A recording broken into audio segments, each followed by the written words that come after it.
Good morning, all. Today we are going to discuss a new topic in school administration subject, that is safety measures at school. Children are extremely able to be hurt as they do not possess the power to protect themselves from any kind of danger, or they cannot survive on their own. They do not know the consequence of their action. Children aged 0 to 6 years, to be specifically spoken, 0 to 3 years, are keen to do things themselves. They put things into their mouth, stick their fingers in unusual places.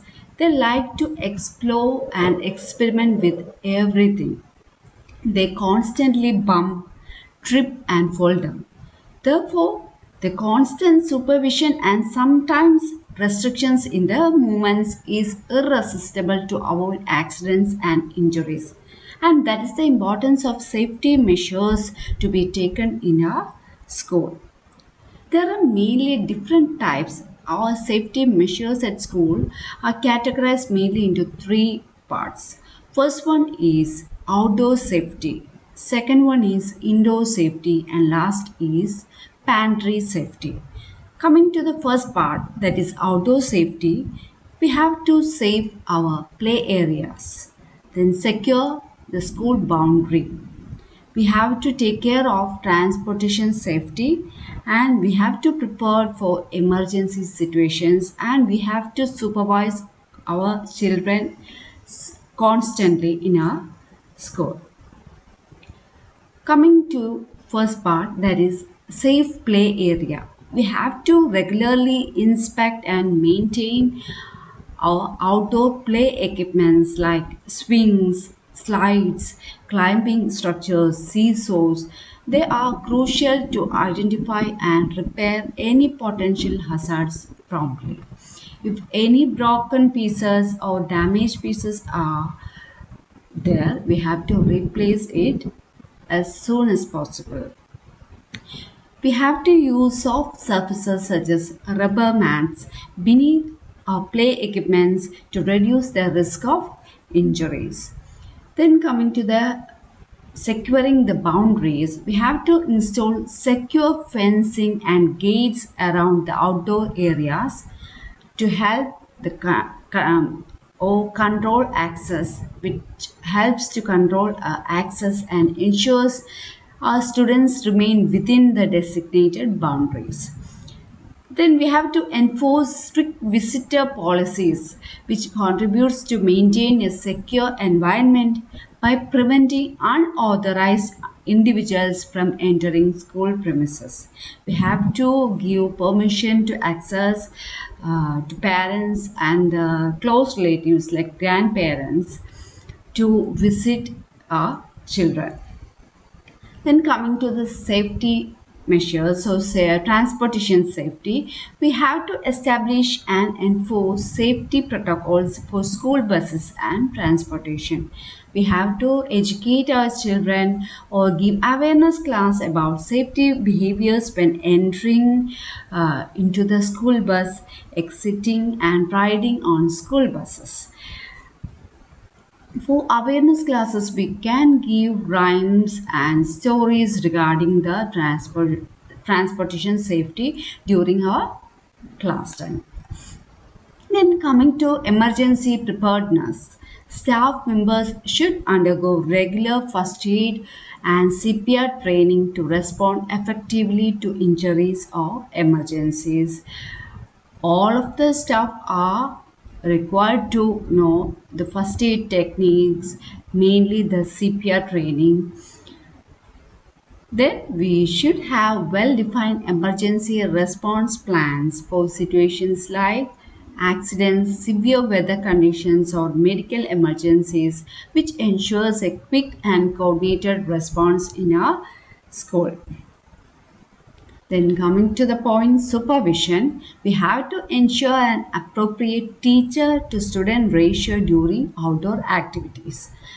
And also we should actively monitor our students during outdoor play to identify and address any unsafe behavior or situation.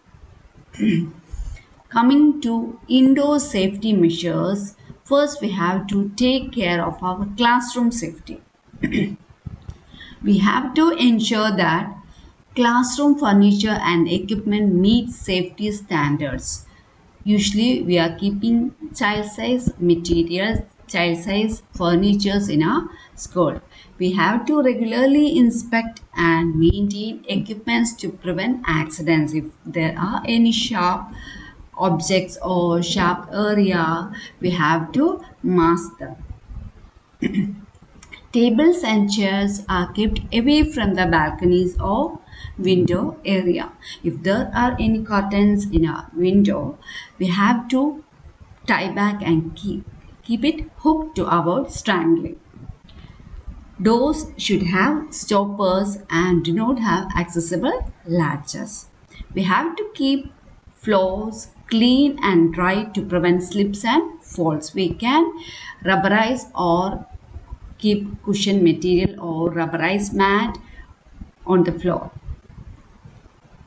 We can use non-slip mats in areas which are prone to wet conditions such as entrances.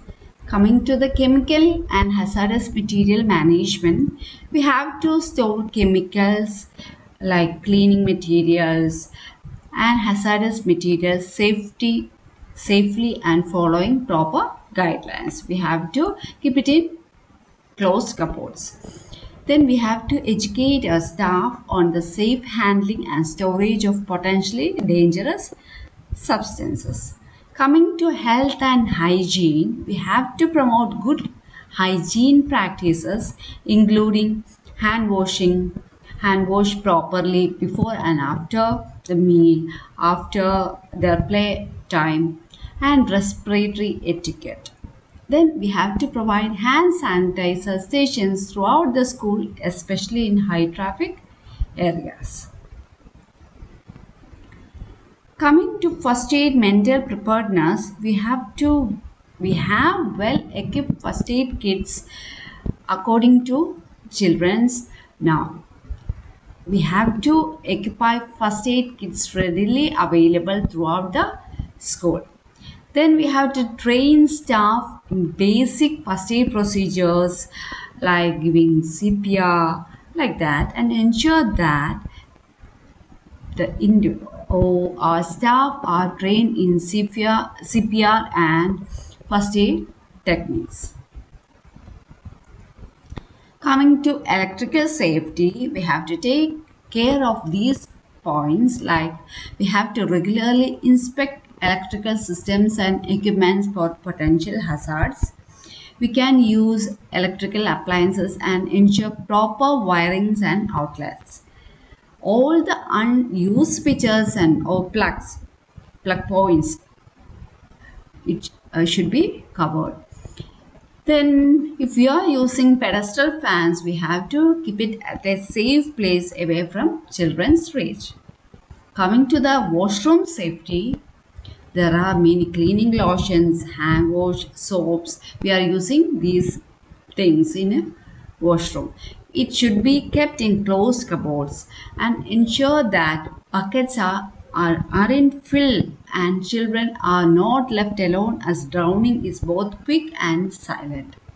If you are using any electrical gadgets such as razors, dryer, heater and hand showers, it should be kept away from children. Coming to third third session of safety measure, that is pantry safety. First, we have to take care of the hygiene and cleanliness in our pantry area. For that, we have to keep the pantry area clean and well maintained. We have to enforce hand hygiene practices, that hand washing practices for those handling food items. We have to take care of the staff, their health record, their health status when they are handling with food item. Then we have to regularly clean pantry surfaces, shelves and equipments to prevent the growth of bacteria, pest, mold, like that. Then coming to food storage and organization, We have to store food items properly, ensure they are sealed, labeled with expiry dates. We have to replace the items with expiry expert items. Then we have to organize the pantry area to prevent overcrowding and make it easier to access items. Then we have to regularly check and rotate food stock to prevent the accumulation of expired or spoiled items. We have to take care of the expiry, or we have to observe the expiry dates of each and every food items. Then coming to the allergen management, we have to clearly label and separate items containing common allergens. Some children may have allergic issues. We have to take the health records and avoid these items. And then we have to educate our staff about food allergies, the consequence, health related uh, hazards like related to the allergen management, and give the importance of preventing the cross contamination. Then we have to implement policies to restrict certain allergens or specific food items if necessary. Then coming to the temperature control in our pantry area, we have to maintain proper temperature control in the pantry to prevent the growth of bacteria, mold, and ensure the safety of perishable items.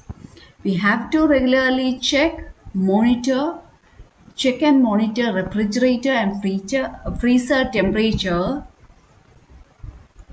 Then coming to the pest control, which is an important factor, one of the important factor, we have to implement measures to prevent and control pests such as regular inspections, proper sealing of entry points. Then we can take professional help or pest control service if needed. Then we have to store food items in airtight containers to avoid pests.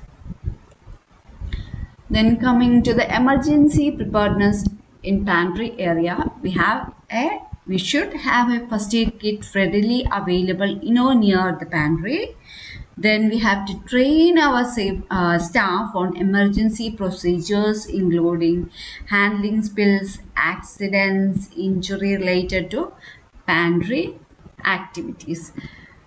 Then coming to the fire safety measures, ensure that pantry area is equipped with fire extinguishers and that the staff knows how to use them. We have to regularly check for potential fire hazards and address them promptly. Then coming to the equipment safety, all the appliances like juicers, oven, fridge, electric kettle, induction cooker, anything like that, electronic appliances, it should be kept out of reach and ensure that no cords are hanging. In our pantry areas, we will keep many sharp utensils for cooking purpose like glassware, objects like fork, knife, scissors, and these items should kept in drawers and not left in open space.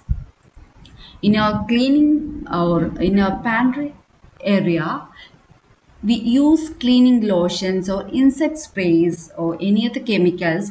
These chemicals should be kept under lock or kept up high.